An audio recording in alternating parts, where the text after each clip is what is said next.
again, ole ole. Johnson again, Johnson again, Johnson again, ole ole.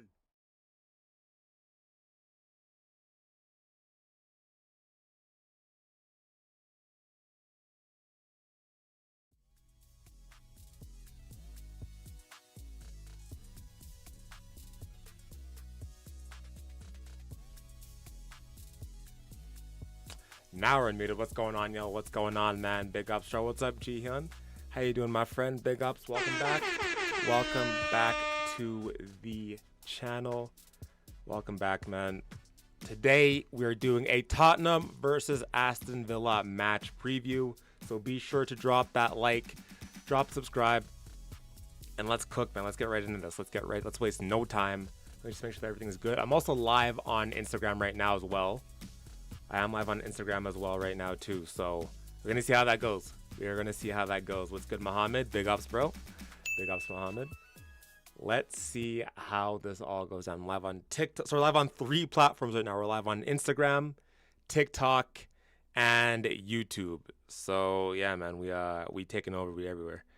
Let me just make sure that. Let me make sure that it's all good here on YouTube.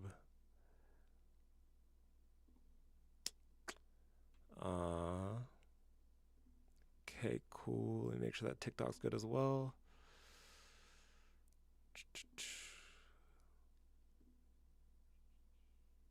Okay.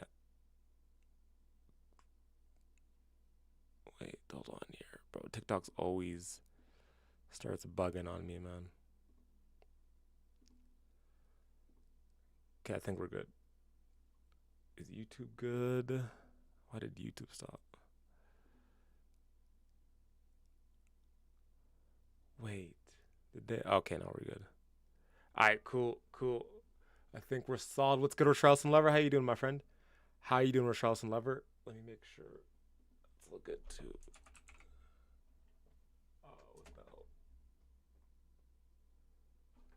Bro, TikTok, there we go. All right, we good. All right, let's get right into this, man.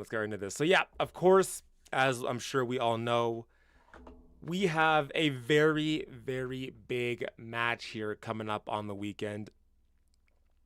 We have Aston Villa versus Tottenham Hotspur, man. So, lots and lots to talk about here. Our record against Aston Villa is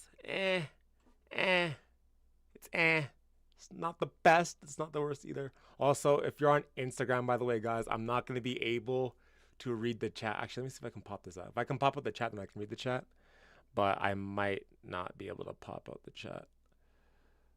Let me see if I can do this here. If I close that. Hold on. I'm trying something else. This is the first time I'm going live on Instagram. So I'm trying something out to see if I can grow my Instagram. Because I am so lazy when it comes to Instagram. Okay, let's try this. Let's try this. Okay, that's so cool, bro. When I liked your stream, a football came flying. Love the animation. Wait, really? Wait, I didn't do that, bro. Bro, I did not do that, so I'm surprised. I mean, yeah. No, man. Bro, of course I meant to do that. Of course, yeah. I meant to do that for sure, bro. No, actually, I have no clue how that even happened, bro. I have no clue how that even happened. That's weird to me. That's news to me, bro. Our record is all right, says Archer. Yeah, man. I mean, I don't know. It's Villa's. The thing is, though, like, even though like our record doesn't read like the best overall, I mean, whenever we lose to Villa, we tend to play pretty well, actually. Like, we don't play really bad whenever we lose to Villa. I'm trying to remember like the games that we played against them. I know the game last season versus 2 seasons ago when Bentancur came back from his injury. We didn't play too bad. At all. So, but we still ended up losing that. But there was another time, I think it was last season as well, where we played them off the pitch. But the problem was that we couldn't finish our chances. That was the problem. So I think that I think that we can beat him, bro. I think that we can do him. I trust Thomas Frank to be able to beat him and do him. I do. Let me just make sure. Is my stream lagging, guys? Just let me know if the stream's lagging because I'm getting a whole bunch of things popping up right now. Let me know if the stream's lagging. If it's good, then I won't mess with nothing. But it's telling me that the bitrate's a little bit slow.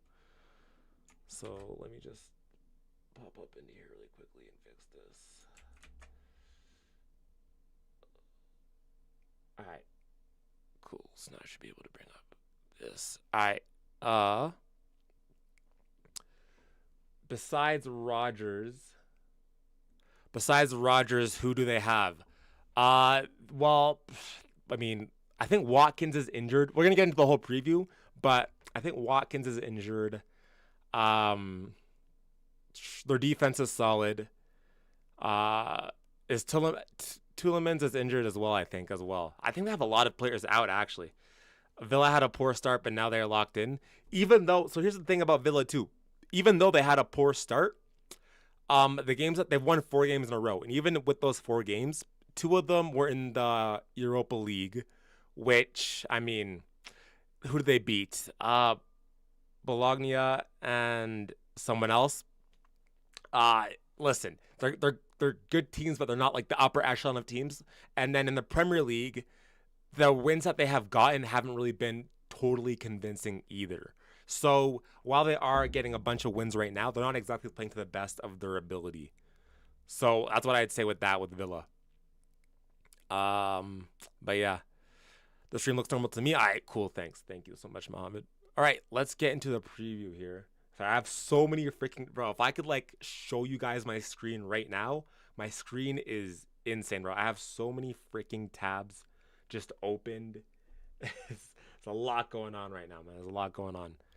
I gotta figure out a way how I can merge the Instagram and YouTube and TikTok chats because having the Instagram tab open is really tough. I can't lie. It's really tricky. See if I can squeeze that a bit there. Let's move that over. Let's move that over there. All right. Let's move the chat up too. Make it a tad bit smaller. Jeez, bro, this is difficult, man. This is difficult. Hold on, bear with me. Where is it? Thank you for the subscription, Brandon. I appreciate it. Thank you so much, my friend. It's a bit smaller. There you go. Cool. All right. I totally forgot that Villa existed. No way, bro. Are you gonna make predictions for all the games? I mean, I can do it. I can do it. Starting 11 prediction. Yes, sir. You already know it. You already know it's coming soon. All right, let's get into the preview. Enough time wasting. Let's get right into the preview, man. Let's go. Kept you guys waiting long enough. I saw you on Brandon. Sorry, I saw you on TikTok, Brandon. You said that Watkins had a knock, but I think he's good. All right, well, let's see. Let's get into it right now. Let's get right into it.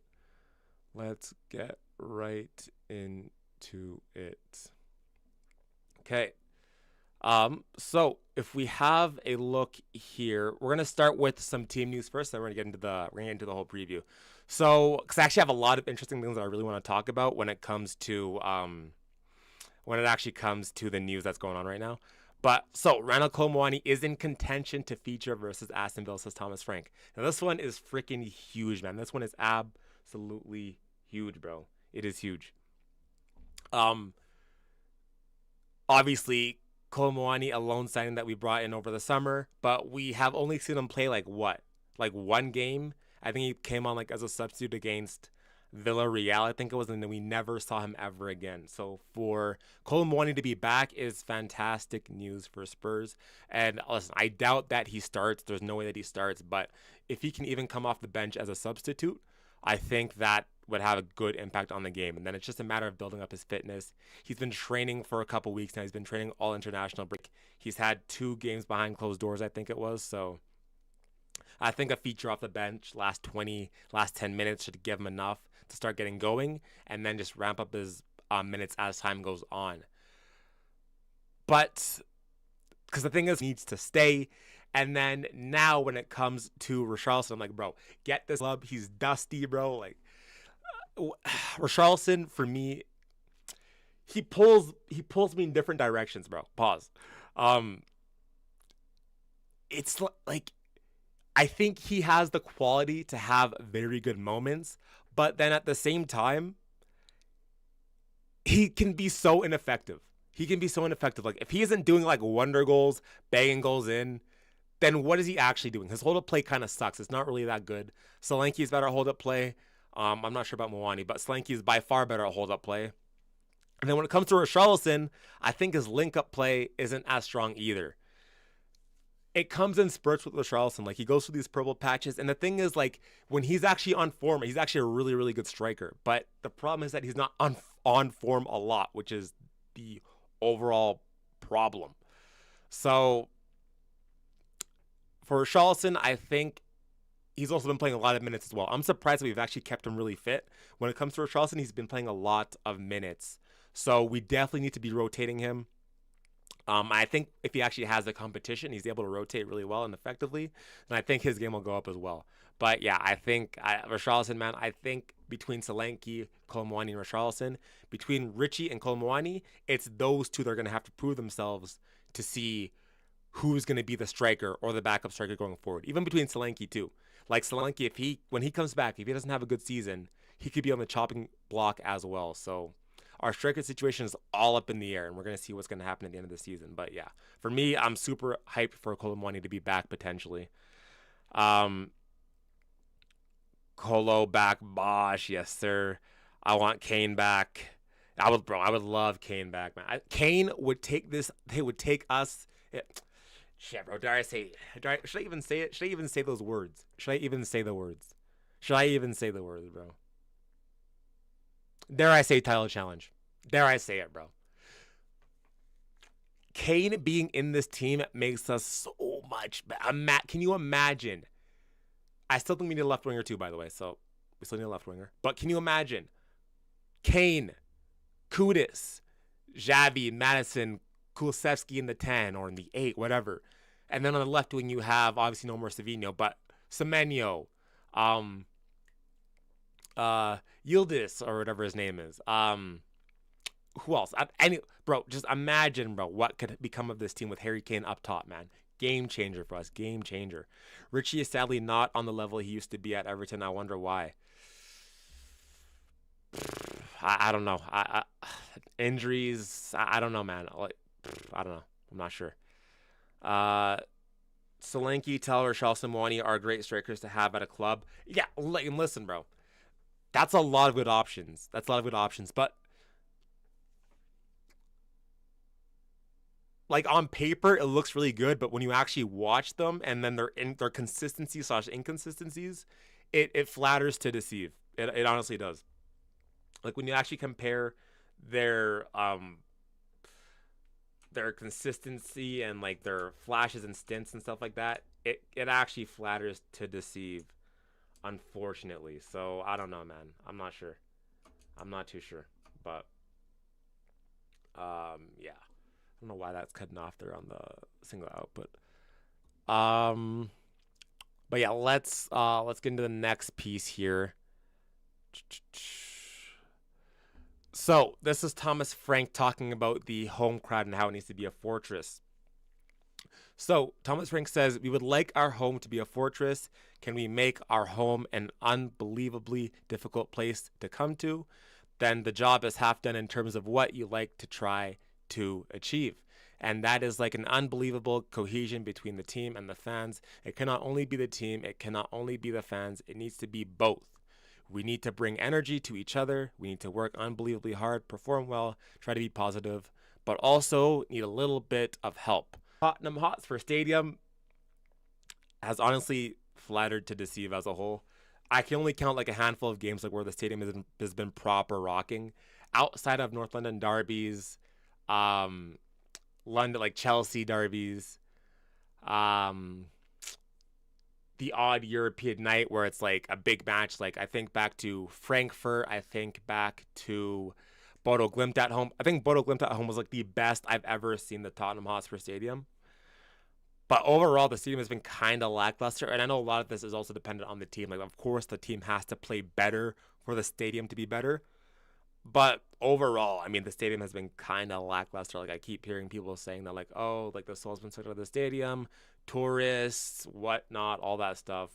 Um, but I mean, now like the team is going in a very good direction. No more Levy, investments coming in, funding. It's like the team's going in a completely different direction. So we need to get behind this team, and I think the home fans have a huge responsibility to get the team up and make a lot of noise and make the crowd make the stadium a fortress rather. But of course, like I said, it also has to do with the team as well. Like the crowd isn't going to get loud if the team sucks. That's the reality. So, but yeah, man, I hope that we can rise to new levels at the Tottenham Hotspur Stadium and make it a real fortress, man. Because White Hart Lane used to be a place where it's like, yo, that is a loud rocking stadium. It's a scary place to go. But now, unfortunately, it's not that, bro. It's not that. Lend Chelsea a striker. Yeah, too fair. I think they probably need one at this point, bro. They messed up their transfer window big time. I actually like João Pedro too, but he's not. I think he's probably more of a 10 at this point. No, the guys are not on the level of Gary Lineker and Kane. I'm not sure what you're talking about. Oh, you're talking about all the strikers that we have? Yeah, well, obviously not. I mean, Kane's the upper echelon, man. I love Kane back, but on the other hand, I think we need to be building for the future. Well, the thing is, I hear that. I hear that for sure. I get what you're trying to say, but at the same time, Kane is a player that I think he could be playing until he's like 36 at a high level. He's like what, 33 right now, 32, 33. I think he can play at a top level till he's like 36 at least. So that's a 3-year window of Kane at his peak that allows us to find the up and coming striker that we have. And we have a whole bunch of people in the system. Lancashire, obviously Scarlett's there, but he's probably not going to be that. Tell's there. Like we have a whole bunch of strikers coming into the system that we can allow them to have time to develop into the next Harry Kane, into the next big striker.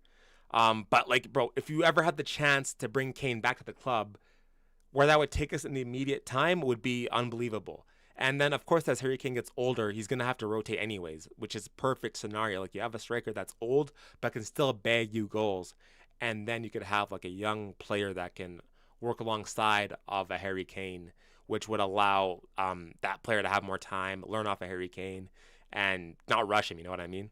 But I think there's definitely a problem with this club with our striker situation. Like the biggest things for me right now at Spurs is strikers and left wings, the left wing situation. And then I would also like to upgrade on the right wing and find a better backup for Kudus. If we could find competition for Kudus, then that'd be fantastic. But right now it's left wing and striker. But yeah, yes, but that's legal revenue from the NFL. Wait, what? I'm not sure what you're talking about, Mohammed. The NFL visitors will shed light Spurs to the American, make the club even bigger. I can't lie, Mohammed. Sometimes I don't know what you're talking about, bro. I'm like, how do we get to NFL? I'm so confused. Turam, I like Turam. I like Turam. I do like him. I don't watch too much of him, but I like him. Make that make sense. I like him though. If there's any TikTok or IG stuff. Is there really, wait, what did this Instagram comment say?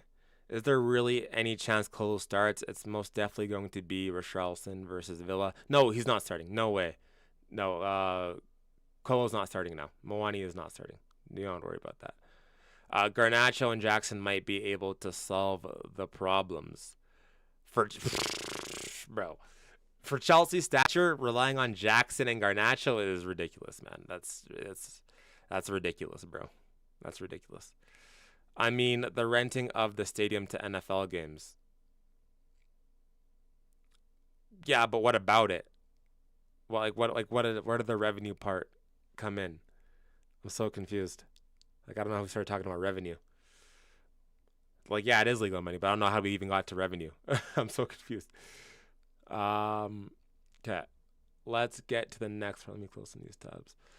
So Thomas Frank on the, I mean, now we can talk about revenue. Thomas Frank on the 100 million pounds investment in the club.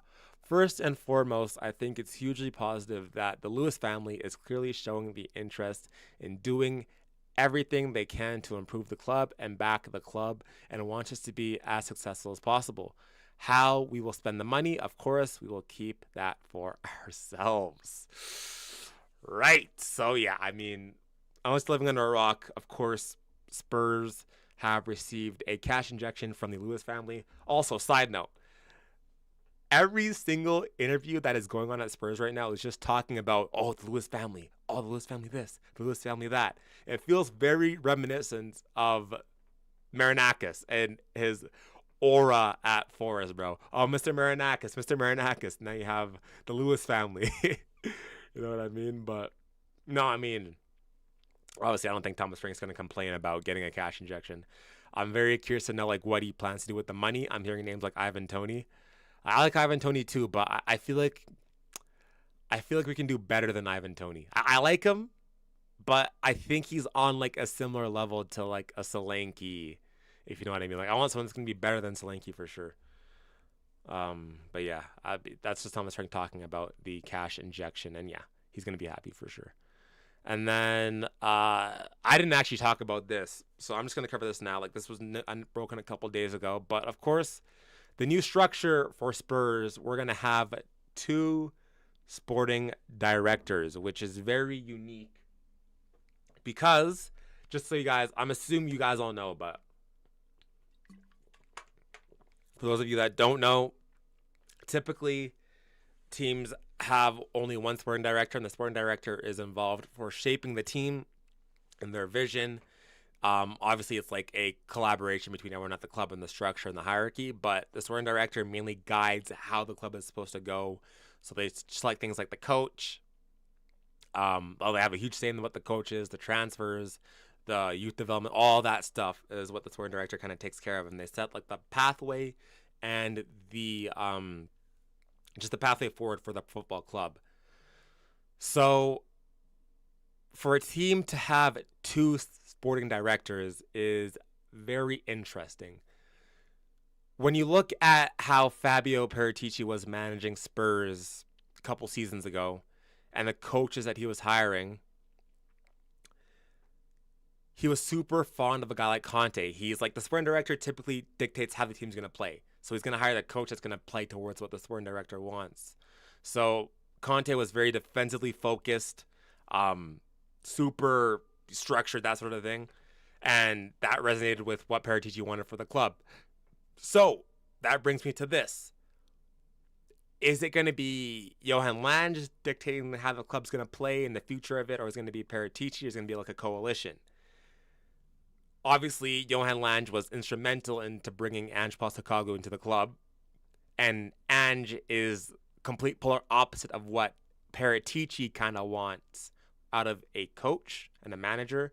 So I'm very curious to see how their partnership is going to go together.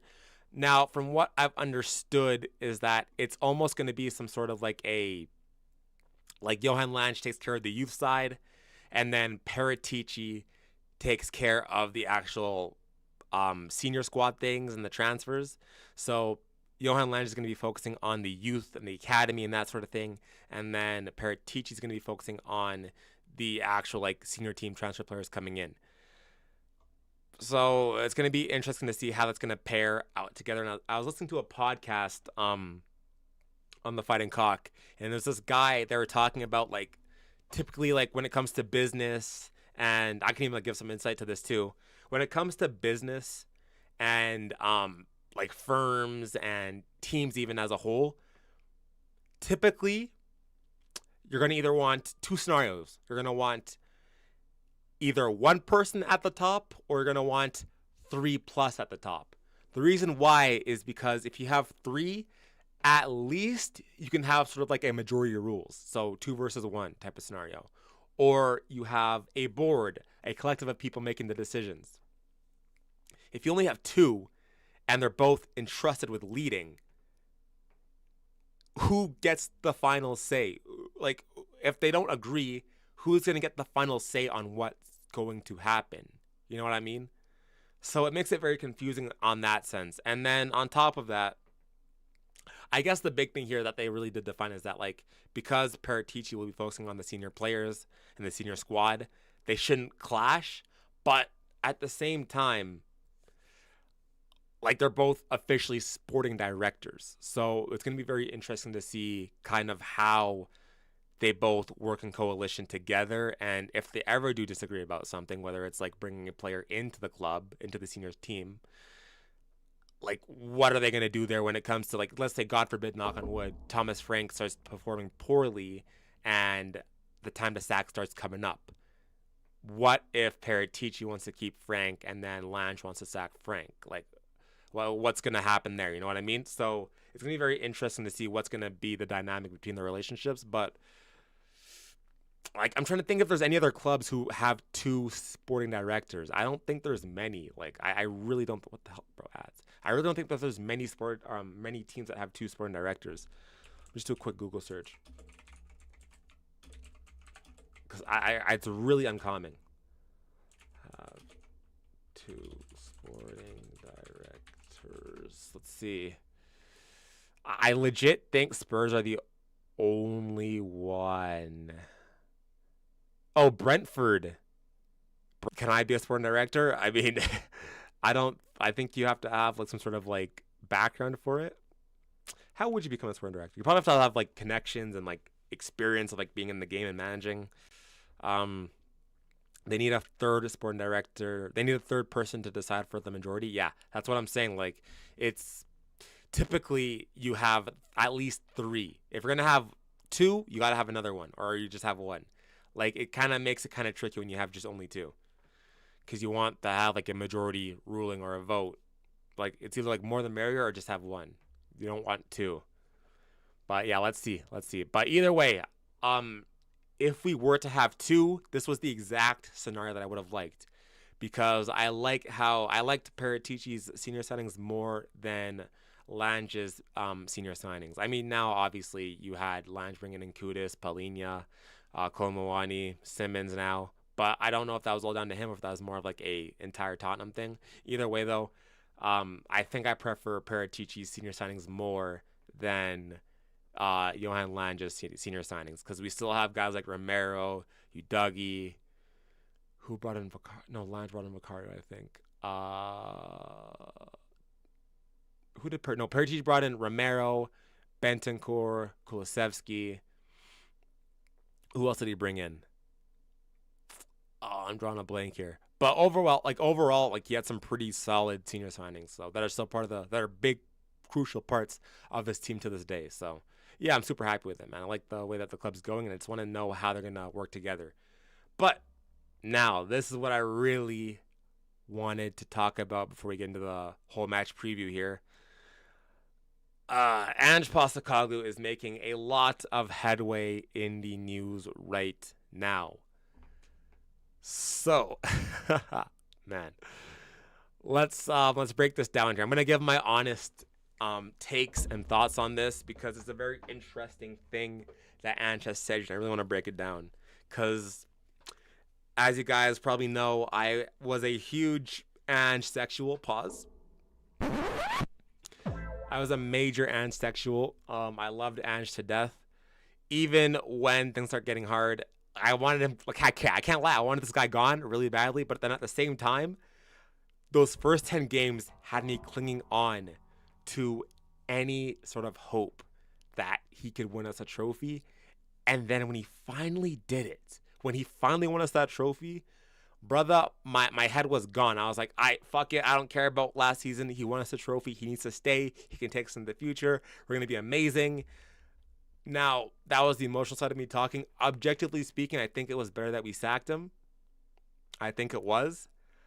But but still, Ange holds a very special place in my heart, and I will never talk shit about him, bro. I can't. I can't do it, bro, because he's one of our most successful managers in the past couple decades. So, but anyways, bro said, yes, finally the pause moment, bro. Of course, every stream, bro, every stream. Okay, so Ange Postecoglou on the narrative of his time spent at Tottenham Hotspur. So Ange says, I guess from my perspective, I just don't fit. Not here, not in general. If you look at things through the prism that that I am a failed manager who was lucky to get this job. I know you're smirking at me, but that's what's been said. Then of course these first 5 weeks. Looks like this guy is under pressure, but there is an alternative story. I came to the Premier League 2 years ago and I took over at Tottenham. I was told by Chairman Daniel Levy that this club has to win a trophy. He said we've tried to bring winners in, Jose Mourinho, Antonio Conte, and it hasn't worked. We need something different. I was slightly offended by that because I see myself as a winner. Now this one, that quote right there, kind of, it's like, bro, I don't think Levy was not calling you a winner. I just think that these guys, like, let's be real, Ange, like, you were winning in not so good leagues. Like, Mourinho and Conte were doing it on the biggest stages with the biggest clubs. You were doing it for Celtic and Yokohama. Like, it's not the same thing, Ange. Like, objectively speaking, it's not the same thing, Ange. Yes, you won. We're not taking that away from you, but Mourinho and Conte were doing it with the biggest clubs in the biggest leagues in Europe, domestic, everything. They were winning everything. And you were winning the Scottish Premiership and the Japanese title. It's just not the same thing. Not to take credit away from what you've done, but there's levels. You know what I mean? That objectively, there's just levels, bro. There's just levels. So I don't know why he took offense to that. Ange has a huge ego. He does. I don't know why he took offense to that. But anyways, moving on. I took over Spurs, who finished 8th. Massive club, but no European football. And one that can't go 2 years without European football. We finished 5th in my first year. And every time Harry Kane scores a goal for Bayern after leaving Spurs, I go, I wish he stayed with just one more year. It would have been handy to have him after finishing 5th.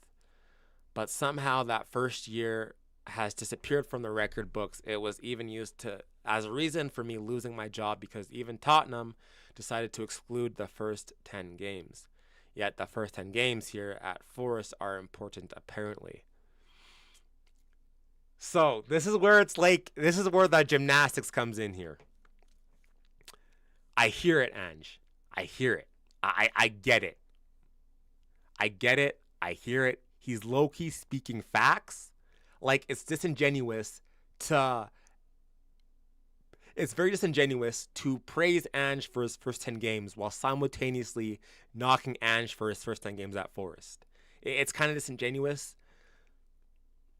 But at the same time, both can be true at the same time. So Ange got off to a fantastic start in the first 10 games at Spurs. It was amazing, a beautiful football. But at the same time, under Forest, he got off to a horrible start. And he's playing a horrible football, getting smacked up. It's not good enough. So both things can be true at the same time. So it's not so much about discrediting the first 10 games for Spurs or discrediting the first 10 games for Forest. It's more so about the context of it all. The reason why the first 10 games at Spurs is downplayed is because after those first 10 games, Spurs were absolutely mid. They were mid after those first 10 games. If it was not for those first 10 games, we would not have finished in Europe. We would not have. If it was not for those first 10 games under Ange Postecoglou, Spurs would have not finished in Europe. So that's the thing. Like, you can't just look at things in small little chunks. You have to look at things as a whole. There's a bigger picture to all of this.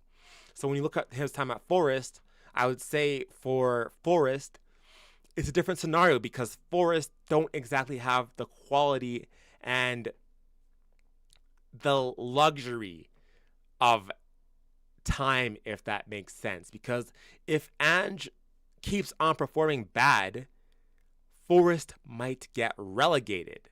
Whereas if he performs bad at Spurs, as we saw, you're not going to get relegated. You could be as bad as you want, but there's too much quality within our squad that you're just not really going to get relegated.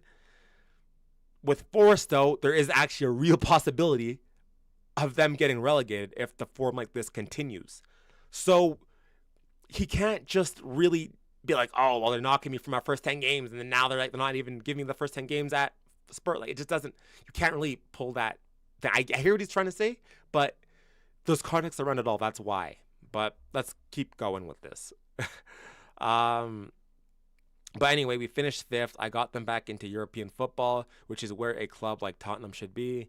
Then I was in post-season meetings and was told we need to win a trophy because it will mean everything to the football club. That's fine. We win a trophy. We shed the tag of being Spursy. We get Champions League football, which brings some rewards and the opportunity to bring greater players. But all I have heard since I finished at Tottenham is that we finished 17th last year.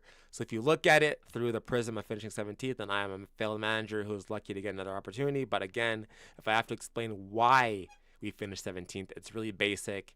It doesn't have to be too in-depth. Just look at the last 5 or 6 team sheets of the last season to see what I prioritized, the Europa League, and who was on the bench. And the last game against Brighton, the players were out partying for 2 days, which I sanctioned because I felt they deserved to. So yes, we finished 17th, but if people think that's a reflection of me and my coaching, then again, I think they're looking at it through the prism of I just don't fit. Alright. Let me read some of the chats here. Bro, Ange thinks that he's Johan Cruyff. Look, Ange and his tactics made our team to Hospital FC. It's a fact. This is where it's like, I actually agree with him. I agree with him on some parts here. I think the reason why we finished 17th is actually very simple. There's a multitude of reasons why we finished 17th. Number one, we got decimated by injuries. That's objectively true. The injuries were so bad, it destroyed us, and it derailed our entire season, on top of having to be in the Europa League and other cup competitions as well. So that's a big factor. We cannot downplay that at all. Number two, the summer transfer window was horrible. We signed Bergvall and Archie Gray and expected to be able to compete in Europe and push on. Not good enough. Just not good enough. Number three, and this is where it kind of, yes, Ange did prioritize the Europa League over the Premier League. 100% he did do that. But at the same time, there was many games where we low-key could have gotten away with a win or even a point, and we ended up choking or bottling it. There's many games that happened like that last season. We didn't just get blown out every single game. We got blown out of a lot of games, but there's a lot of games where we low-key had a lead, or we could have at least rescued a point, and Ange didn't deliver. Number four, and this is where it comes down to Ange. Your tactics were horrible. Your tactics were so bad. Yes, the injuries decimated our squad, and it destroyed our ability to play the way that we wanted to. But then at the same time, you did not adapt. You tried to adapt for one game against Everton. You played a back three, and it was horrible. All you had to do is tell the fullbacks to, chillax, come back, and be more structured. But you kept playing the exact same tactics. It wasn't the full-blown Ange ball, obviously, but it wasn't pragmatic either. It was like a mushy middle of like, hey, we want to go out, but we legit just can't. So, and the defensive structure really isn't there either. So a big part of it was also down to your tactics. So it wasn't all just injuries and prioritization.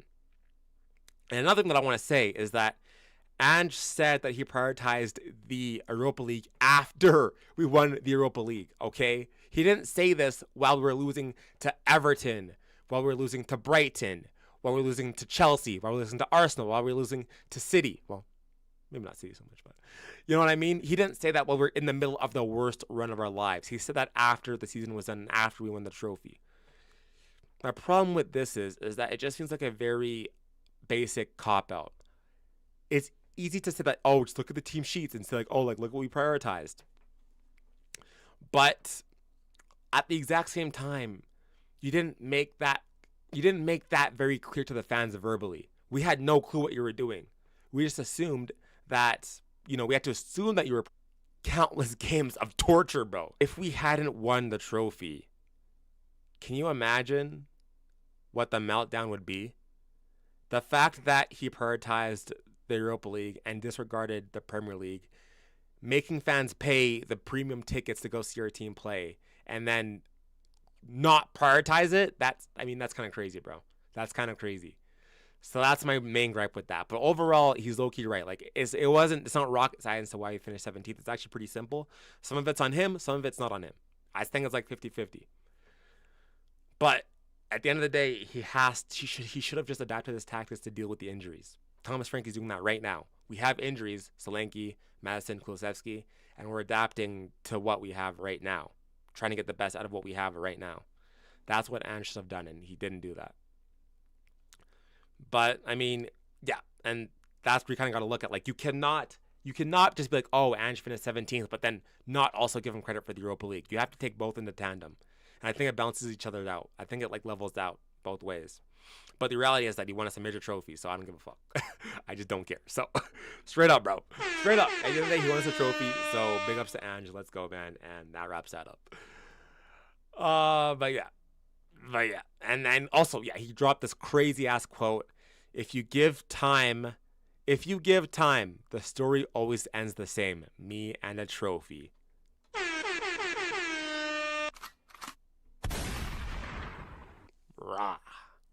Rah. Bro, Ange, bro. Bro. Oh my days. Bro, listen, man. This guy gambled all of his aura and he won it.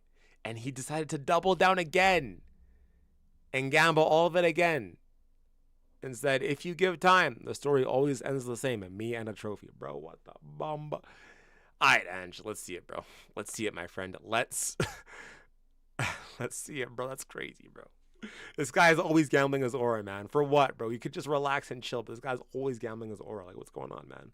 Let's calma, please. Thanks for the trophy, but 14 injuries at a moment. I don't know. I don't think the injuries was all down to him, bro. Because even if you look at this season, we still have injuries. It's not. I don't think it's down to him. I think it's overblown. Bro. Like, I think there's just an issue with our medical team and like whatever we do behind the scenes, because we have hella injuries still. I don't think it's down to him. Bro, we are Spurs, not QPR. 100%. Let's look at him winning something at Nottingham. I would like to see them win a fucking Force is not winning a Prem, bro. I think he means like a Carabao Cup or an FA Cup or maybe even the Europa League.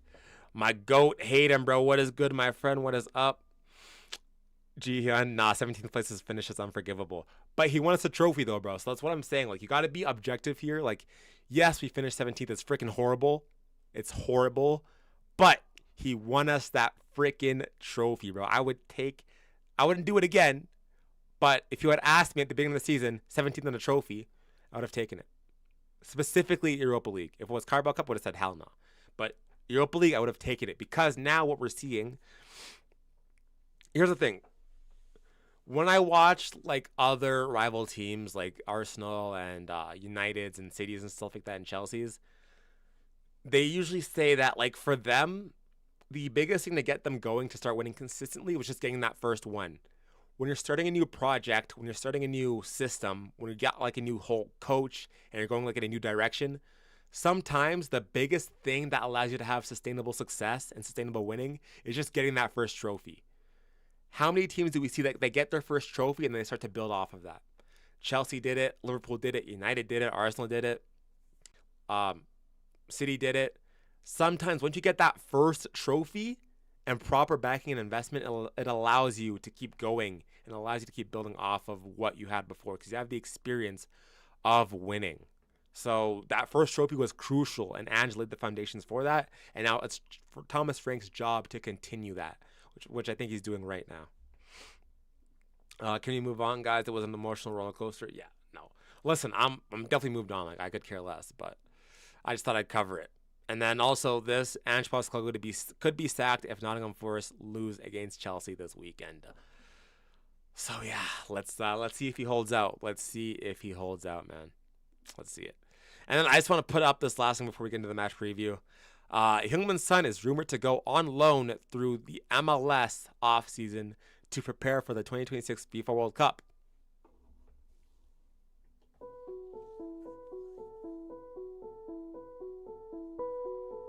Listen, bro.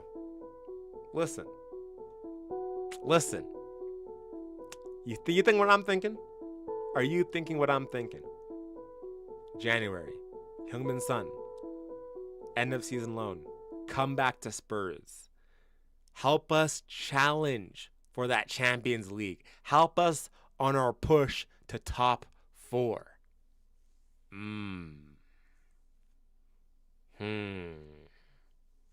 What are we saying, chat? What are we saying? Son loan in January. Left wing. Kudus. Solanke, Richarlison, Kolmoani. Son. Xavi. Mattis. Well, Kulusevski. What are we saying, bro? What are we saying, chat? What are we saying, bro? What are we saying? Ange is shit, bro. I can't talk shit about Ange. Listen, he won us a trophy, bro. He's one of our greatest coaches in the past couple decades. Like that's an absolute fact. He's our most successful coach in the last 40 years, bro. That's objective fact. So it is what it is. I'm happy we have Frank too. I'm very happy we have Frank too. But it's objectively true that Ange is our most successful manager in the last 40 years. I don't know, bro. It's fact. Bro, Son, still the best Korean player out there, 100%.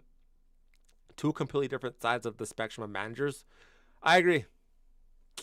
But at the same time, let's just see how Thomas Frank pushes on. Like I said, it's only been 7 games. It's only been 7 Prem games. So let's continue to see how Frank carries on. Because if I remember under the first 10 games of Ange, we were talking about him as the second coming, bro. So let's just see. Nah, Son is my GOAT, but I don't think he wants to come back. I don't think he'd come back. I don't think he would.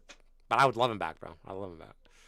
No, only if Kane comes back, then yeah. Son loan for 6 months or Rafa Leao on a fat 5-year deal. Honestly, Leao's been playing really bad. Leao's been horrible, bro. I can't lie. I like Leao, but he's been playing horrible. Leao's been playing so bad, bro. He's been playing so bad. So I don't know. I would love Semenyo, but hey, if Son wanted to come back, I would take Son back in a heartbeat. I would take Son back in a heartbeat, bro. Any day. Imagine we get Kane and Son back, bro. Nah, it would only be like a loan. It wouldn't be like straight. Wouldn't be straight. We're more likely to get Kane back over Son. 100%. I don't think Son's coming back, bro. I think Son is done. He did what he had to do. I honestly, like, if I'm being objective, like, if I'm being like objectively truthful, I don't think Son should come back. Son did what he had to do. He got us the trophy, and he ended on a high. I think just leave it like that. He doesn't need any more heart. Just leave it. That chapter is done. The Harry Kane has unfinished business. This guy definitely can come back, and he has work to do. So, still the duo is legendary. The best duo in the Premier League's history. If you're saying you'd rather get Son on loan over Semenyo, that's low-key dumb. I can't even lie. No, I said I'd rather get Semenyo. But I would not get Son on loan over Semenyo. Hell nah, bro. Hell nah. Okay, let's get into the match preview. Let's look at the upcoming game for Spurs here. Let's preview this here. We're going to do a predicted lineup. Let's look at the injuries first, and then we'll have a look at the predicted lineup. So if you look at the injuries, so for us, we have Radja Dragusin. I think Radja Dragusin's fit now. I think Dragusin is fit now. I think he is fit. I can't lie. So I think he is fit. But and then Dan Kulusevski also out as well, probably out for like another month and a half or so. James Madison ACL. Solanke still recovering from his injury. Kolmoani should potentially feature, and then Basuma picked up an injury on international break. Got some knee stuff, tore some ligaments, so he's going to be out for a while. And then Coach Takai, I think Coach Takai is fit too. So, and then Ben Davis picked up an injury during international break too. And then on the Villa side, Ming's out, doubtful for Aston Villa. Sancho is doubtful. I think Sancho should be fit though. But I'm not worried about Sancho. Tielemans also injured. I don't think he's going to be back. And then Watkins, I think Watkins could potentially feature. And yeah, and then Buendia as well, also out. So, I mean, yeah, man. Like, Mullen is going to be a threat. McGinn, obviously Rogers. I mean, yeah, listen, bro. Kamara as well. Villa has some good players. They have some good players, but they're not playing too well. They're not playing too well. But let's do the predicted lineup. Let's do the predicted lineup here. Spurs versus 11. Okay. Let's go. So formation. Ooh, this is the tough part, actually. It's kind of tough. 4-3-3 or 4-2-3-1? What's he gonna go with?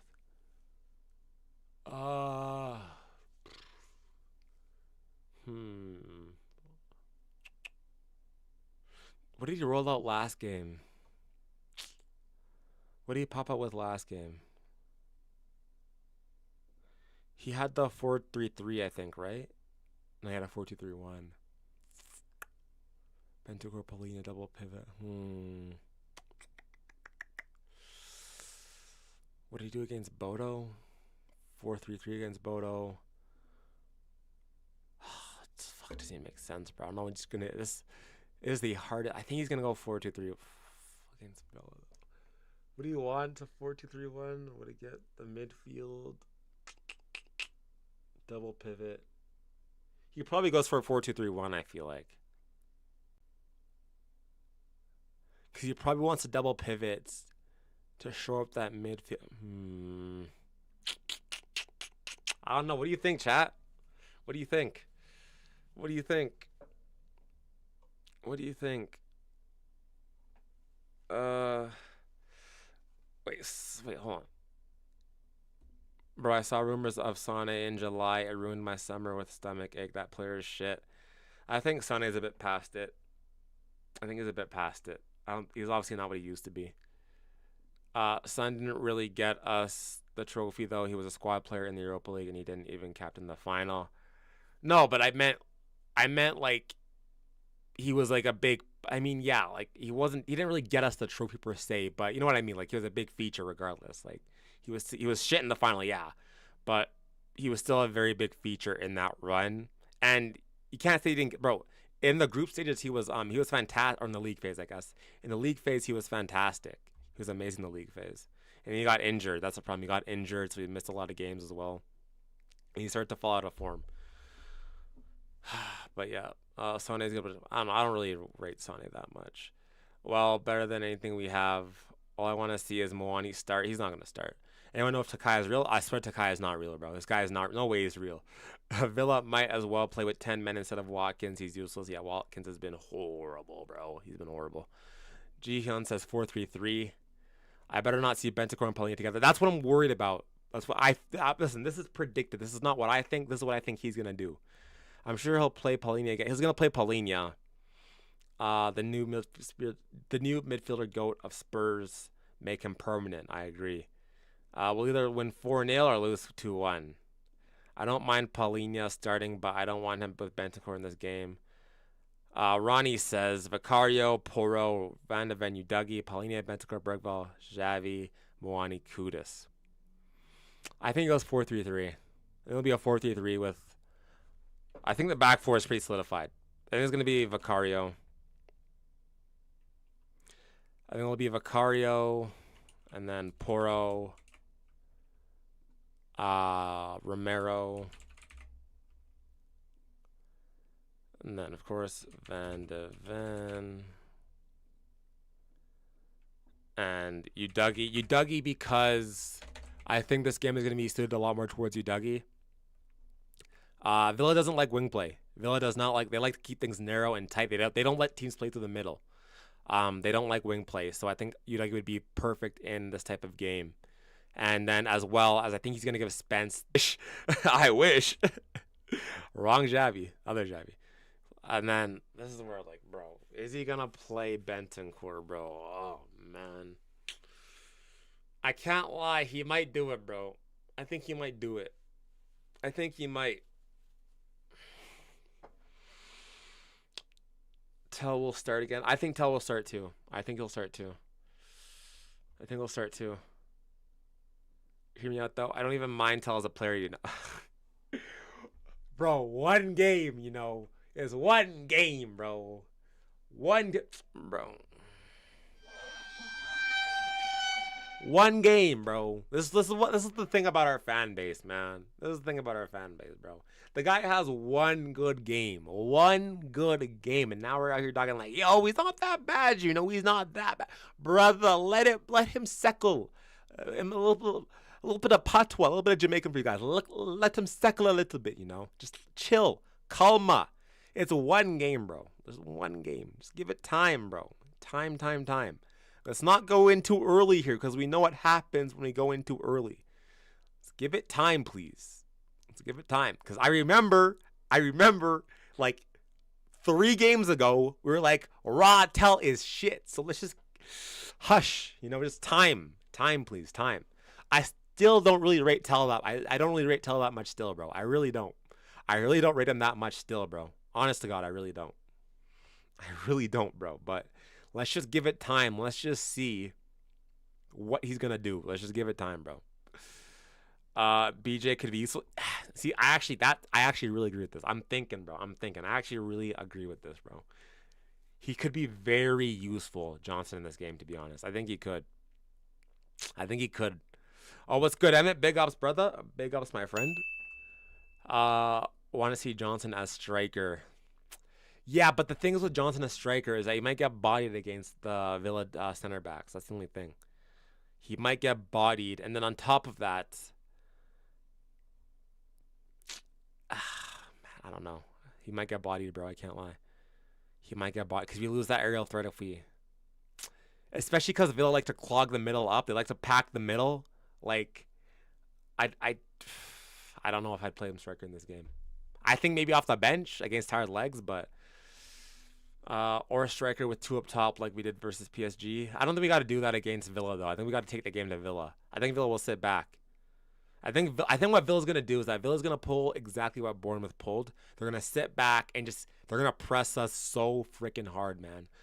Okay, you know what? I'm going with... fuck. I think he goes Bentancur. I can't lie, bro.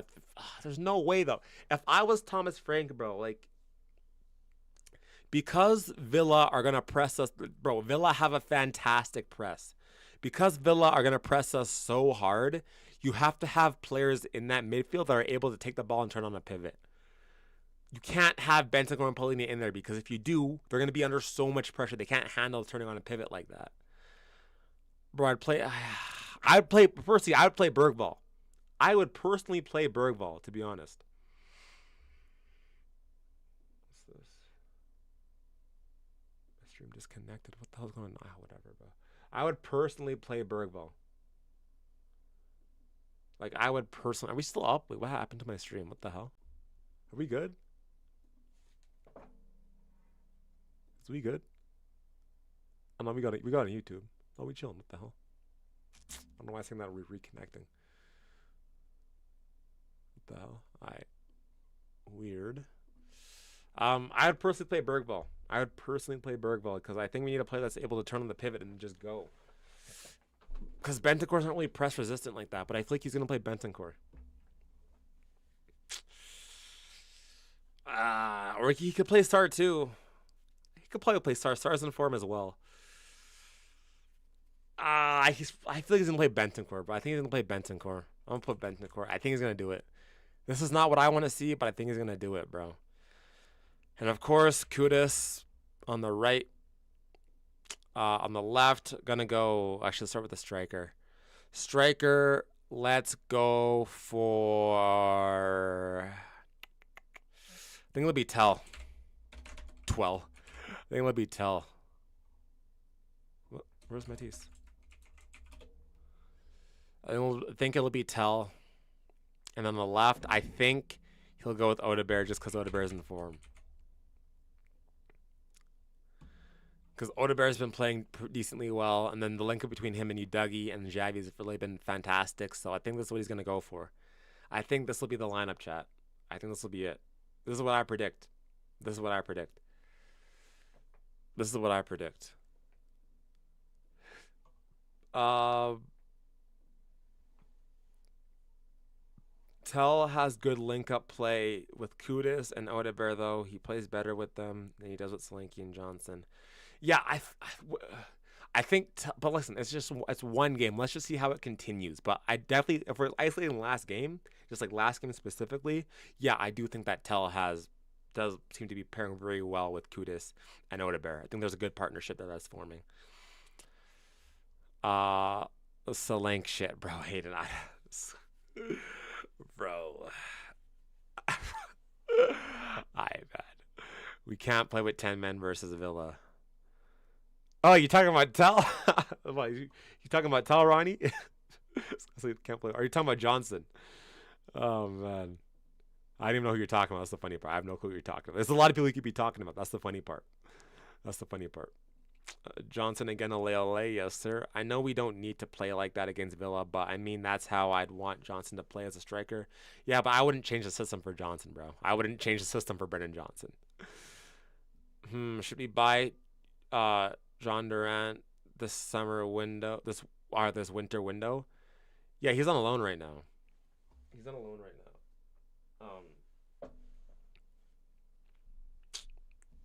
I don't know. I mean, he's not bad. Like, yeah, I don't know. Buy? I don't know. I want to aim higher. I want to aim way higher. I think he should play Bergvall, but we'll probably play Bentancur. The only reason why I'm kind of hesitant on Bergvall at the same time is because, actually, nah, I'd play Bergvall. I was gonna say because sometimes he makes like dumb mistakes where like he can just lose the ball, but if Bergvall's on form, he's gonna change the game completely. That's the thing. I'd much rather play a Xavi and a Bergvall and a Palhinha than a Bentancur, Xavi and Palhinha. That's what I honestly.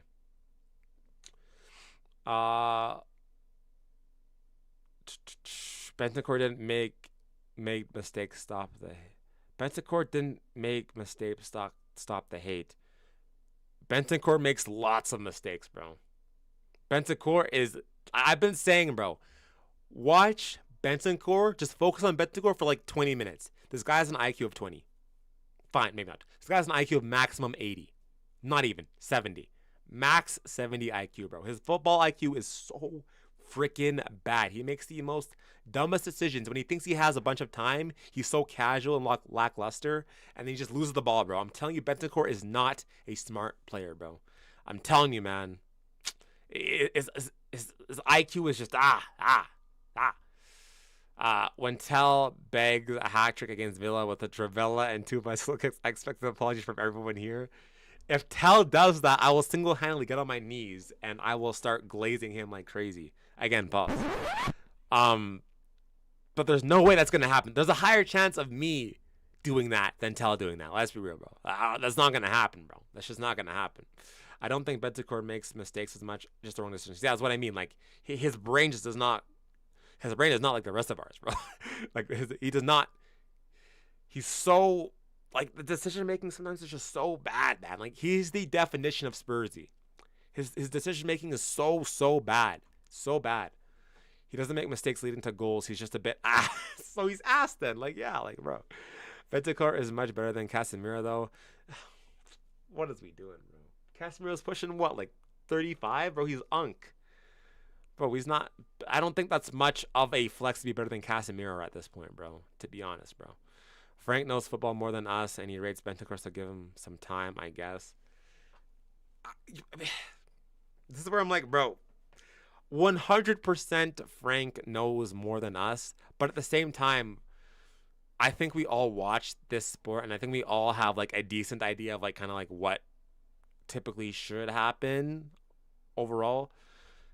We all have our opinions on like how we want to see things. So I'm just giving my opinion. And like how I think what would happen. We've seen time and time again that Bentancur and Palhinha just doesn't really work too well. It just does not work. It worked last game, but it did not work for a majority of games. I hate seeing Bentancur and Palhinha in the same midfield. There's just no point, bro. Not against teams that we need to be going up against the front foot on. Against Arsenal, against Chelsea, against City, sure, do it. But against, like, I mean, maybe Villa, you could have a case for it. This is why I think maybe he does it against Villa. Because I think against Villa, he might have a case for it. Because Villa are going to be like they have a lot more quality in their squad. So there's actually a slight case for Paulinho and Bentancur. But I'd rather just not see it because the way that Villa press is not going to gear towards Paulinho and Bentancur. Like, you have to have at least two players in that midfield that can grab the ball and turn. Hell, I'd rather have Archie Gray. I'd rather have Archie Gray in this midfield, to be honest, bro. If I'm being completely honest, I'd much rather have Archie Gray in this midfield. I honestly would. Archie Gray has not put a foot wrong all season. He's played so well. He deserves a start. He's in form. He's been playing fantastic. I think that he deserves a start. But he's not going to do it. But yeah, this is what he does. I think I'm better than Casemiro. Like, facts, bro. The knees part. Yeah, man. Pause. Yeah, Bentancur and Paulinho duo is not it. It's just not, bro. It's just not it. I don't know what he sees. Because, like, the same thing. Like, you'd be like, oh, like, Ange is a professional coach. You could say, like, Ange knows more than us, which he probably does. But at the same time, it's like coaches get things wrong. They do. There's no need for Bentancur and Paulinho in the same midfield in a game like this. I'd much rather have someone who's more technical. I'd even rather have Sarr. Like, you need someone who's able to grab the ball and turn. Xavi can do that fantastic. Hell, Madison for this game, bro. Madison would be so influential in this game. The players that have such great success against Villa are the players that can grab the ball and turn under pressure. That's why Madison, whenever he plays against Villa, plays so freaking well. Madison plays so well against the Villa because he's able to grab that ball and turn. This is actually why I think Xavi will have an excellent game against Villa. I think he'll have a fantastic game against Villa because he's able to grab that ball and turn under pressure. Yeah, Archie Gray is cold. He is. Paulinho, Sarr, Bergvall might be a better midfield versus Villa. Nah, you gotta have, because the thing is, if you play that midfield and you go a goal down, the game's done. Xavi's got, unless you play Xavi on the left, but actually, that's a shout, Ronnie. That's a shout, and I'll tell you why. This formation that Villa plays, like I said, Villa does not like wing play. You put Xavi out wide, Sarr, Bentancur, Paulinho in the midfield gives you the structure and stability. All you need to do is just get that ball out to either Kudus or Xavi. You have both wings threatening. Kudus can retain the ball. He can beat his man. Xavi can retain the ball-ish, and he can probably beat his man. And he'll have a lot of space out wide. I hear that, I could see it. You know what? I kind of see that. I see that, Ronnie. I see that. But like I said, the only thing with that is if you go a goal down, you're cooked. That's the only thing with this, bro. Like, if we get that first goal, we're winning. Like, we are good. We're not conceding. But if you go a goal down, we are cooked if you play that. That's the thing, bro. That's the thing. But I hear that, though. I hear it. I could see it. Yeah, Archie Gray is called right. That what? Okay, Ronnie. See, Ronnie, you lost me, bro. See that? I don't hear that. Bro. You lost me, bro. You lost me. What do you mean Gray is, bro? Gray, arguably, I'd argue, out of all of our subs off the bench, Gray has been the best. Out of all of our subs off the bench, Gray has been the best. I'm telling you, bro. Even when did Gray start against Doncaster? I don't know if he did. But either way, like, Gray has been by far one of our best subs off the bench. I don't know how is he rubbish? So rubbish he got nominated for the Golden Boy Award. I mean, yeah, even last season, he didn't play fantastic last season either, but he still got nominated for the Golden Boy Award. Like, Villa are dreadful, by the way. We should be slapping them minimum 3-0. I don't know about 3-0 because I don't think we can score that much, bro. I don't think we can score that. That's like, I think on like a good day, yeah, but I don't think we can score that much. But let's see. Because they press really well. That's the thing. They press, like, what Bournemouth did to us, Villa is going to try to implement it, or imitate it, rather. What Bournemouth did to us, Villa is going to do the exact same thing. So they're really well drilled, bro. Like they're defensively solid too. They're very defensively solid, man. But they've been really out of form. Really out of form, but they've gotten a couple wins now. I sense a Xavi Simons goal in this game. I hear that too. I sense one too. I feel that too. All right, well, shit on Villa 1-0. Martinez. Oh, God. I mean, yeah, bro. Honestly, I predict 2-1. I say 2-1. But yeah, if we look at the full breakdown here, where's the head to head. So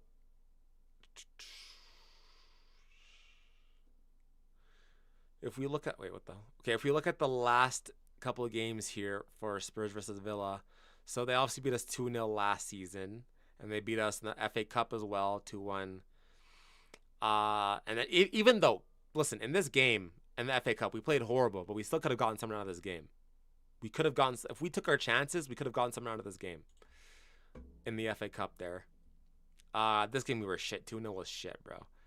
4-1 we slapped them up. I remember that. That was at the end of Ange's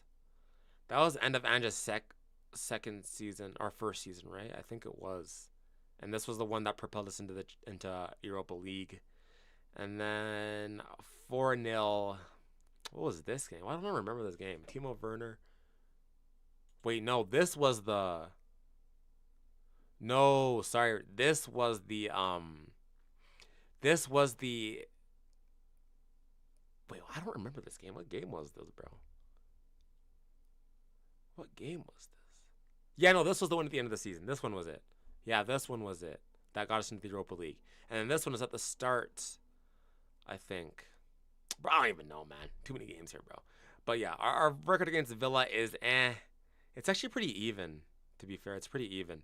But we usually play pretty well against Villa. Like, even when we lose to Villa, we still usually play pretty well. Like, I think in almost all of our losses, bar maybe like the 2-0 one, we could have gotten something from the game. We could have.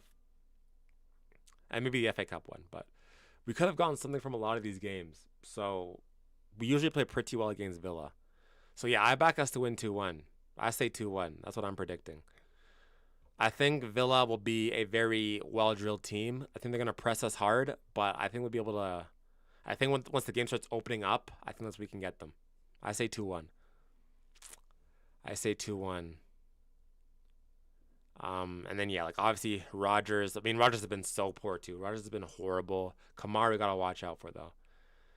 Gonna have to watch out for Kamara. He's been in really good form. It looks like. Yeah, been playing really well. So, and then Watkins has been miles off it, so I'm not really worried about that one. And of course, Mullen there too. Excuse me. Oh shit.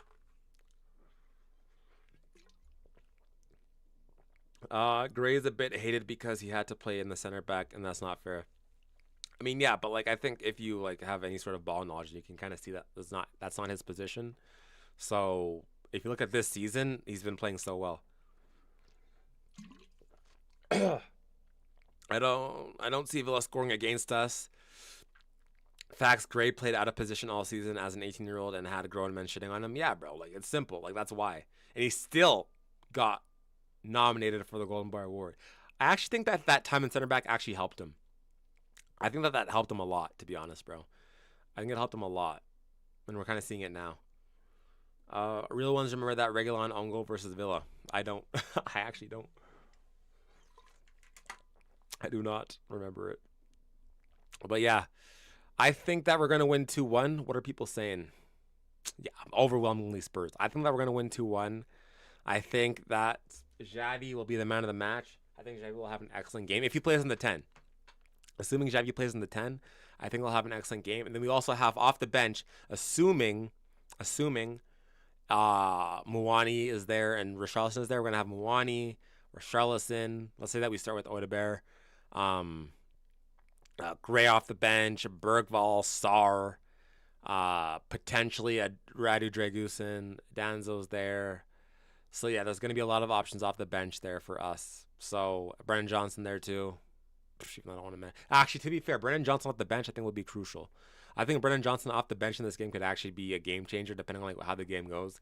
If it's 1-1, Brennan Johnson needs to be coming on. Actually, like he needs to be coming on, bro, because those balls in behind are going to be crucial. But yeah, man. That's gonna do it for that little match preview there. Like I said, I think we're gonna win 2-1. It's gonna be a close game. I feel like it's gonna be a very close game. I think he goes for a Bentancur, Paulinho midfield. I think he probably will go for it just because I think Villa will look to come at us a little bit here. So I think they're gonna absorb pressure and they're gonna hit us on the counter attack.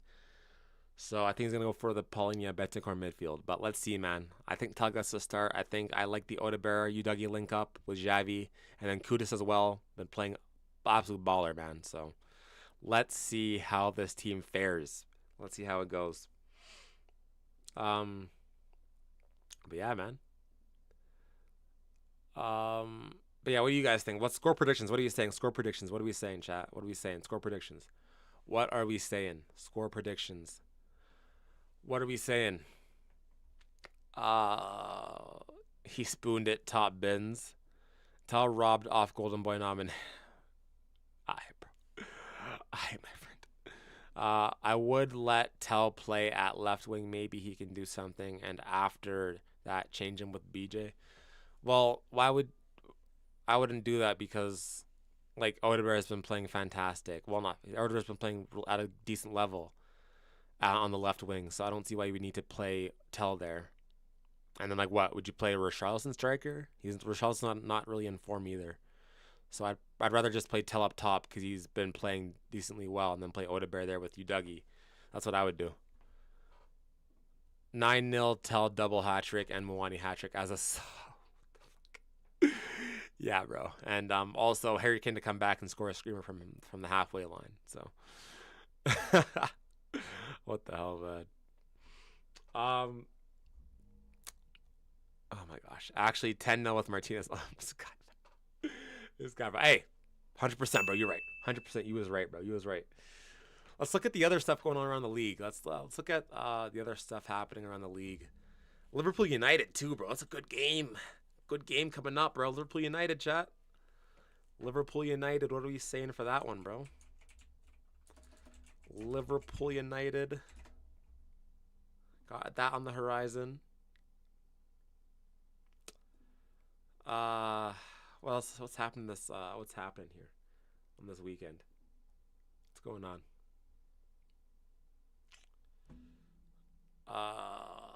What do we got going on? Chelsea Forest. Chelsea probably wins that. Is Forest at home for this one? Set the city ground, yeah. Chelsea need a win too, bro. Chelsea need to keep winning. They beat Liverpool. Fantastic game from Chelsea. But they need to keep winning, bro. Chelsea need to keep winning. But also Angie needs a win too, so it's gonna be very interesting. This is actually gonna be a solid game. Like Angie needs to win really badly. Chelsea need to keep winning to sustain their top 4 challenge. I'm hearing guys like Matisse saying like, "Yo, title challenge, let's push." So I mean, they need to keep winning, bro. They got to keep winning. What else are we saying here? Brighton, that's a good one too. Brighton, Newcastle, solid game here too, man. Not bad, not bad at all. It's gonna be a good one. Leeds, Burnley, relegation battle. Hey, fairs. Palace, Bournemouth, kind of a boring one there. City, Everton. Oh, Grealish, old team. Unless there's like a loan spell in there. Is there a clause there? There's probably like a clause there that he can't play against his old team, I would assume. Wolves, some of them that's a shit game. Arsenal, Fulham. Hey, Fulham, you know what to do. You know what to do, Fulham. You know what to do, Fulham. Let's go. Do what you got to do. And then of course Aston, United, Liverpool. Yeah, man, it's gonna be a solid game, bro. It's gonna be a solid game. Who do we want to win? For Spurs purpose, let's say that we win against Villa. Who do we want to win? Probably United, eh? If United win, then they're going to go to maximum 5th. Or 6th, actually. Max 6th. And then... well, yeah, I'll probably see United. Let's go United, bro. Well, no, because you want Liverpool. We want Liverpool to actually challenge Arsenal, because we're not going to do it. Unless... Yeah, we need Liverpool actually. We need a Liverpool win because I don't think we're gonna challenge Arsenal. Up the pool, up the Reds. Let's go. 3-1 Kudus and Javi and BJ. I hear that. Liverpool are shit. Chelsea wins 2-0 hopefully. Chelsea wins 2-0. I see Chelsea. Oh, wait. There's no way Ange loses again though, right? He'll probably lose, what am I saying? Yeah. I think Chelsea wins. Liverpool will landslide with Verts actually scoring. You're saying Liverpool will landslide. Where's it at? Where's this game at? Is it it's at Anfield. Oh yeah. Yeah, no way. No way Man United beat Liverpool at Anfield, bro. No way. Maybe a draw. Tops, but no freaking way. Dude, Liverpool lose to United at Anfield. No way. There's no way, right? There's no way. Surely. United have no chance. Yeah, there's no way, bro. I thought if it was at Old Trafford, then maybe. But the fact that it's at Anfield, nah, no way, bro. No chance. No way. Liverpool, anything for Arsenal to be second. Yeah, I agree, Brandon. I agree. I've been low-key supporting Liverpool shamelessly as a second team just to Arsenal. Bro. Facts, bro. Facts. On the low, like super low. Low-key up the Reds, bro. Bro. Anything that Arsenal don't win the trophy, win the title, bro. Anything, man. Anything. Low-key, let's go. Come on. Let's pick it up, please. Let's pick it up. The way that my heart shattered the other weekend when Estevao scored that goal, bro. That shit had me on my knees. I was like, no. I felt like I was watching Spurs. The way that goal hurt me, bro, I'm telling you, man. Come on. Let's pick it up, Liverpool. Please, let's go. We need Liverpool to win. And then for Arsenal to start flunking, and then we can come second. You know what I mean? But, hey. Realistically speaking, could we actually, finish, top 3? That'd be kind of crazy. That'd be pretty crazy if you ask me. I feel like Van de Ven's pace is so good for high lines. Well, 100% is. 100% is, Jihan. Yeah, Arsenal winning the Prem would be a nightmare. It'd be a nightmare for every single Premier League team. It would be a nightmare for every single Premier League. They'd be so insufferable, man. I'd be here, especially there's so many Arsenal fans in my city. So many. I was just out shopping at the nearest sports store the other day. Just grabbing some stuff from the sports store. I overhear a couple oh, should we get the Arsenal jersey? I'm like,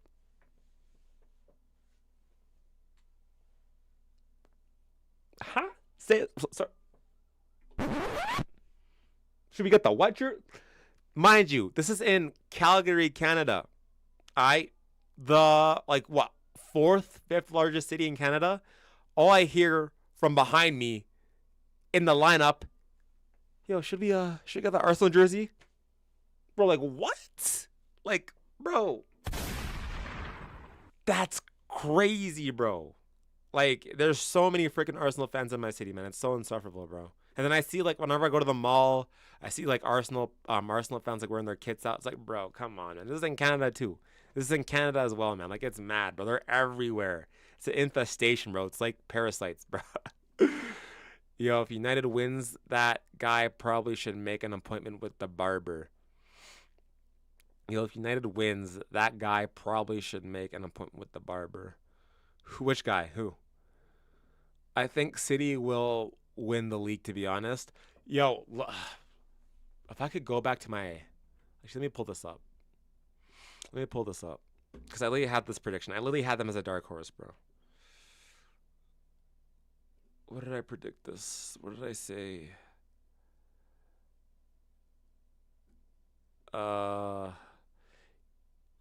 bro. So I said Man City second. Bro. This is what I said. I said Manchester City second. This was my predictions. Yo, I said seventh. Bro. Yo. Now that we're looking at this prediction, bro, it's kind of shambolic, bro. It's really bad, actually. Shit, this is bad, bro. This was really bad. This was really, really bad. I said United fifth too, bro. Oh my days. I mean, they could still do it, though. But I said Chelsea fourth. I said Arsenal third. I said Man City second. I think this one's like low-key like up to here. I don't think this is bad, but I said the seventh. We could still finish seventh. To be fair, we could still do it. I hope not, but this the bottom one though, Burnley, Sunderland, Leeds. That one's shambolic, bro. This one's really bad. This one's really, really bad. I give West Ham too much credit too, and then Bournemouth is just it's horrible. Bournemouth one's horrible. That's horrible take, bro. Horrible, horrible take. It's not good. No, it's not good, innit? It's not good. No, not good at all. But to be fair, who could have predicted Bournemouth to do like what they're doing right now? Like who could have? Like let's just be real. Like there's that like they are massively overperforming. Like they're doing so good right now, bro. So Arsenal squad is so stacked this season though. Yeah, that's like I'm scared.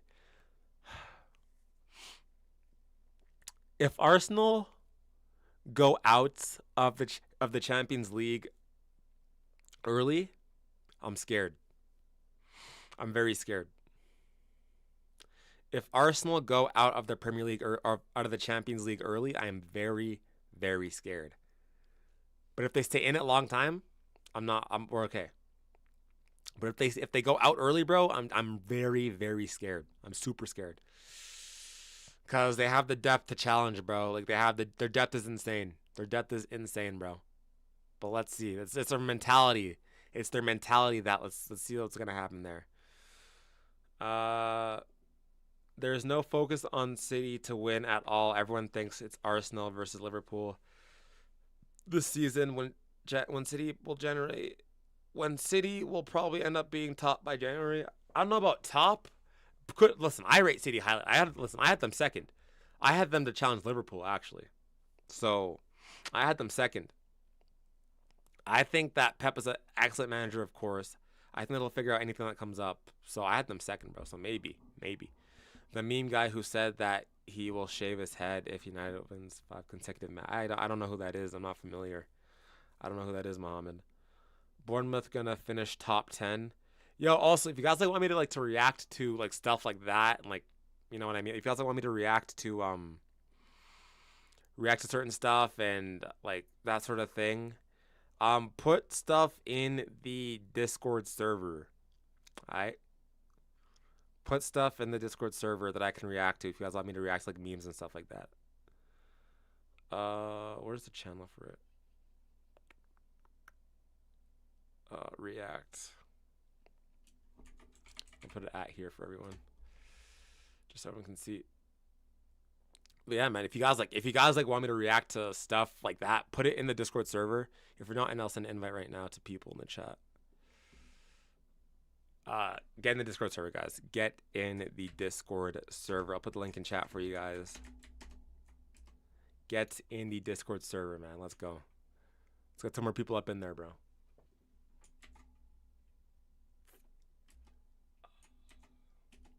Put in TikTok too. But yeah. No, I don't know. I definitely think that that City could be a runner-up for sure. I don't.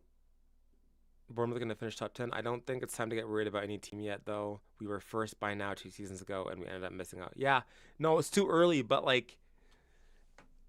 on paper, Arsenal's team scares me. On paper, they have the best. They have the best depth in the league. On paper, depth in the league. On paper, it's scary times. It's actually it's really good. I can't lie. Everton top 10 isn't a bad prediction. Yeah, it's not it's not a horrible prediction. It's not bad, but I mean Villa 6. I don't know. They could. To be fair, Villa do go on random runs throughout the season, so they could get 6th. But us 7th, I might have put us too low. I don't think we finish 7th now. I don't think we do. I think this was done before Xavi Simons as well. I think this was done before Xavi Simons too, if I'm not mistaken. I think August 11th. I think this was done before Xavi as well.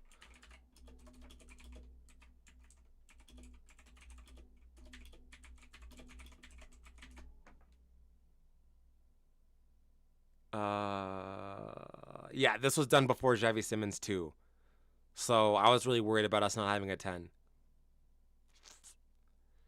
And then obviously Kudus was done by then. Did we have Paulinho by then too? I think we did. And then we didn't have Moani either. So yeah, this was done before Xavi Simmons. This was done before Xavi Simmons. United should be closer to relegation to winning the league. Gyökeres sucks. Dingling, no World Cup. I am happy, bro. If Spurs go crazy in the Jan transfer window, we could be contenders. Listen to the thing. If we maintain what we're doing right now until January, and then I pray. It's like why I'm so happy that Levy's not here. Because if we maintain what we're doing right now until January, we could genuinely start talking about potentially looking at like, okay, like maybe not fourth, but maybe let's look to third now. Maybe second. We're not going to win the title. It's not going to happen. But if we're still in this exact position by January, bro, it's time to start going. I need Semenyo in ASAP. If we're in this exact position by January, bro. Like 100%. Imagine if we signed Grealish. I mean, yeah, well, I was against Grealish, but like in hindsight, like it looks like a good move. But I think it's like one of those ones where it's just like, I think it's just like the right club for him. I don't know if he would have been the right destination for us. I don't know.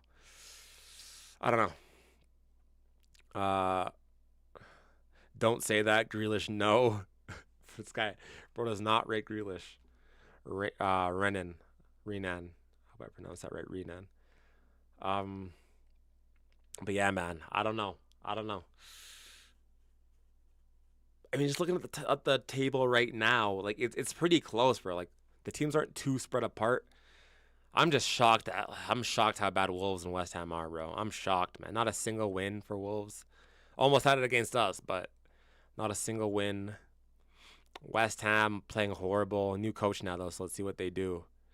Burnley in relegation. And then Forest, bro. If Ange can get them relegated, oh my days. Agent work that, Brentford down there, too. It's close, bro. It's close. Leeds doing well. Sunderland, though, was up there. Up in 9th, bro. That's crazy. That's mad for Sunderland. It's actually crazy. Newcastle starting to pick up some pace now. Villa starting to pick up some pace. Brighton in the mid. Palace up in 6th. Like, yeah, man. It's and then Bournemouth, bro. This is mad. Bournemouth is playing so well. It's actually insane. But let's see, bro. Let's see. It's interesting though, cause like people are giving so much praise to Bournemouth, but then we're going so far under the radar. I would argue that Bournemouth has played by far more better football than us. But the fact that we're in this exact position and we haven't been playing good, like we've been playing fine, but we haven't been playing like to our limits. We haven't been playing to our potential. The fact that we're still third is very, very, very encouraging. Very encouraging. And then City's also starting to pick up form too. And Chelsea down there in 7th. Hey, man, it's gonna be a close race this year. I feel like, man, it's pretty competitive right now. Pretty competitive. I actually hope Arsenal lose. Not even like just for like the banter, but just for like to keep things like competitive. You know what I mean? Needs left wing and left back. Maybe the next year's is ours. I don't know, man. Like, I actually really hate. Like the start of the seasons is the most time to have the most. It's like the time where like there's the most diabolical takes. Like right now, you're either like in doomsday mode or in like you're on cloud 9. Like early season, you're like either playing really well, or you're looking okay, or like you're doing really bad. If you're playing really well, then you're like, oh, like imagine if we do this, we could go so far. Like the reality is that we're 7 games in. So let's see how this holds up. Like, there's going to be injuries. We know there's going to be an injury semi-crisis around the corner. We know it's going to happen. I guarantee it. There's no way we go the entire season injury-free. There's just no way. It's going to be like a big loss of like either Romero or, God forbid, knock on wood. But it's probably going to end up coming eventually. So it's going to be like, how is Frank going to deal with that? And then, I remind you guys, Need to remind you guys. Let's have a look at what the hell we got going on, bro. From now until the international break, it is mad.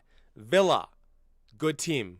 Monaco, well, decent side, not bad. Everton, they're playing really well right now. Newcastle, we know, especially Newcastle away, we know how that be. We know how that be. Chelsea, at home, we know how that be. Home or away, we know how that be. Copenhagen, that's probably one of the easiest fixtures that we have. But still, Champions League, established European side. And then United. Actually, this is the easiest of the lot. By far. By far the easiest. Assuming they don't pick up form. But either way, still Big Six side. And then we have the international break. So this run of games, bro, is going to be insane. And then after that, Arsenal, PSG, Fulham, which we struggle with Fulham for some reason. I don't know why we struggle with Fulham, but we struggle with Fulham. Newcastle. Like, bro, there's tough games, man. Tough schedules coming up. So, for me, 1, 2, 3, 4, 5, 6, 7. If we can win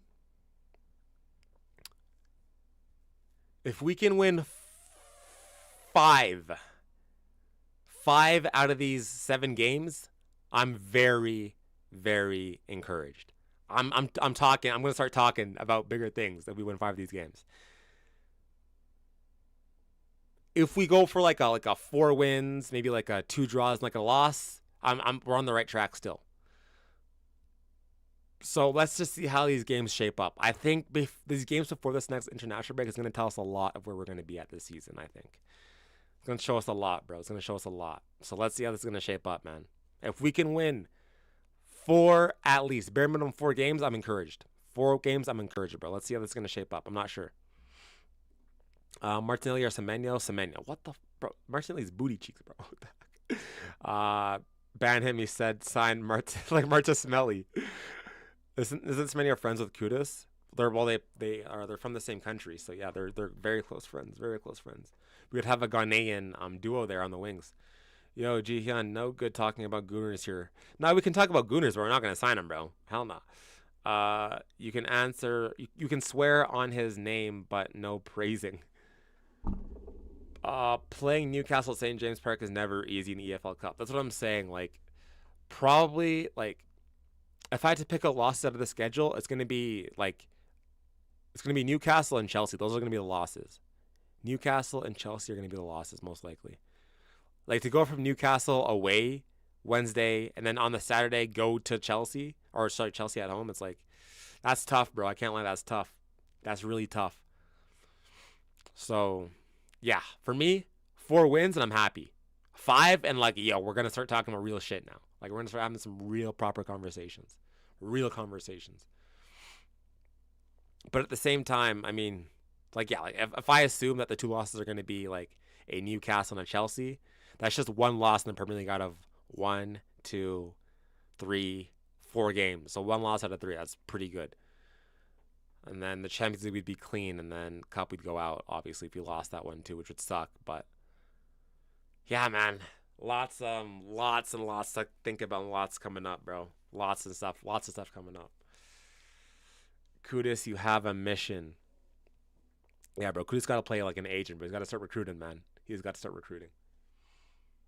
But yeah, I think I'm going to wrap up there, guys. I'm going to wrap up there. Covered a lot today. Of course, the game's on a Sunday, so we'll be live again on Sunday. I might potentially, stay tuned, I might do a career mode tomorrow, potentially, so just stay tuned for that. I might do a career mode. We'll see. As always, the best way, guys, to know what the schedule is coming up is to, of course, number 1, subscribe, and then hit the bell so you know exactly when I post a stream, whenever I post, whenever I go live, hit the notification bell. And then, of course, like I said, Discord server in the chat. Join the Discord server. Also where I get my announcements, like what I'm going to be doing, live streams, all that good stuff. So subscribe, join the Discord, and yeah, man, big ups to you guys, bro. It's been a good stream, man. Good stream.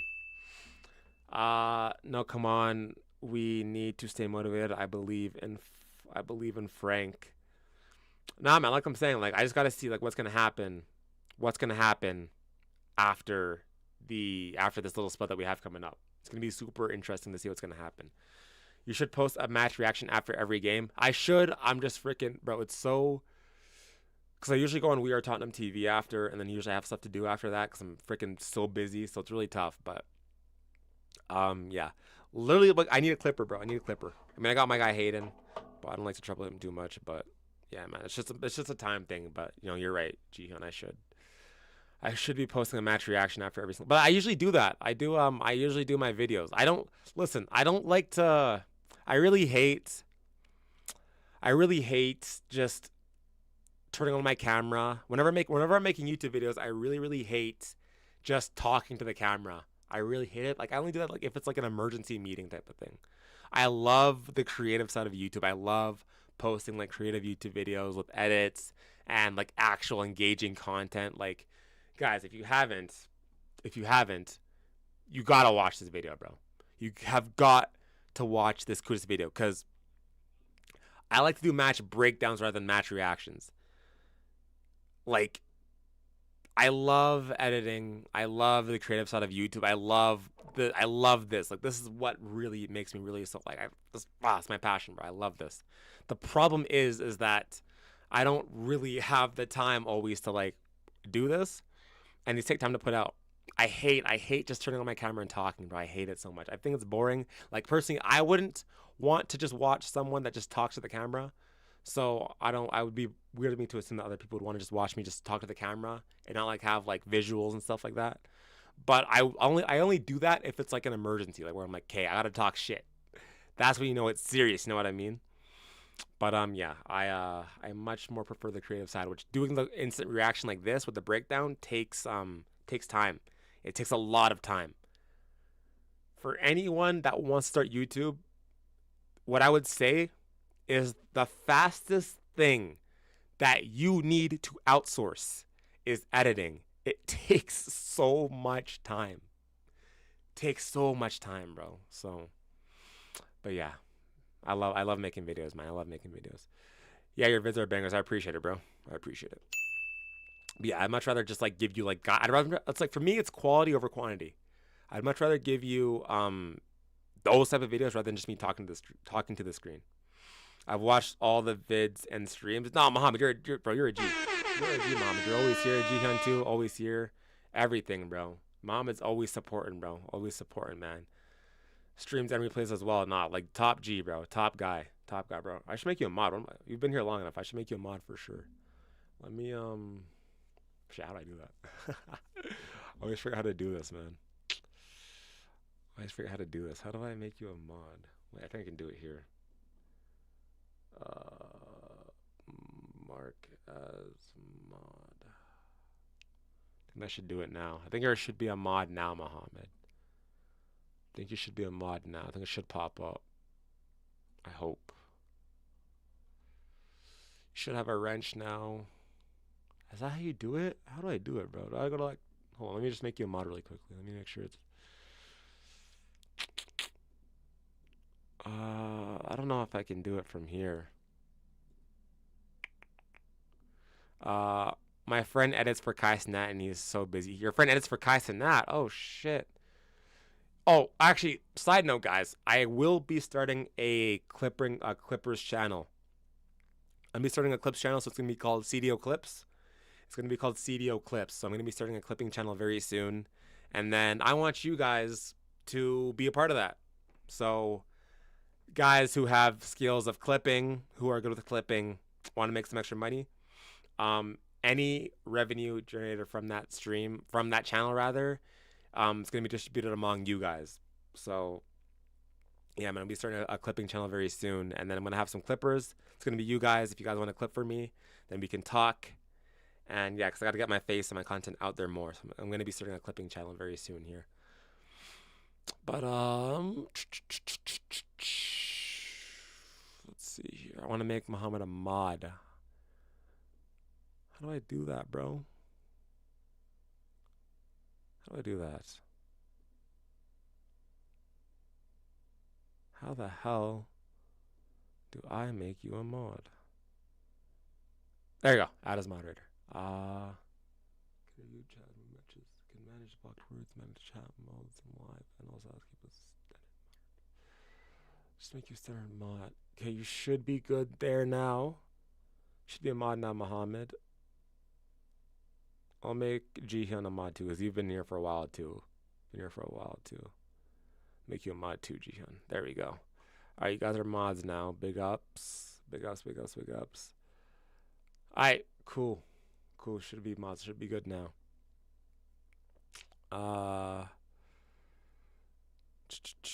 Now leave it for now. No need to rush. What, the clipping channel? Nah, bro. I'm locked in, bro. Like, listen, I've been lacking a little bit on my YouTube like output because I've been so busy with like work and stuff like that. But like, trust me, I'm gonna be having an insane end to this year, bro. Like, I'm locking in. Trust me. Mark my words, bro. You're gonna see much more content coming out as the year goes to an end. So, bro, we tapped in, mom. We got. Listen, I want to get out there more, starting to get offered more collabs, starting to appear on more channels. So that's the goal, man. I want to appear on the biggest channels. I want to get my name out there. I want to get my face out there so I can collab with the biggest creators in the space. That is the goal, man. So we don't stop. We do not stop. So there you go, man. Big ups, mom, and big ups, bro. All right. I'm going to wrap up there, though, guys. I appreciate you guys so much. Big ups, bro. Good streams. Every streams. We'll be back either tomorrow. Stay tuned. Either tomorrow or we'll be back on Sunday for the live watch long, of course. So be there for that. Early kickoff. We will be there. Big ups to you guys. And I'll see you guys in the next stream, man. Peace out, y'all.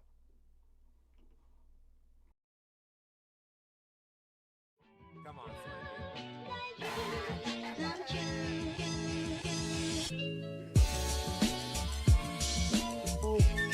Richarlison.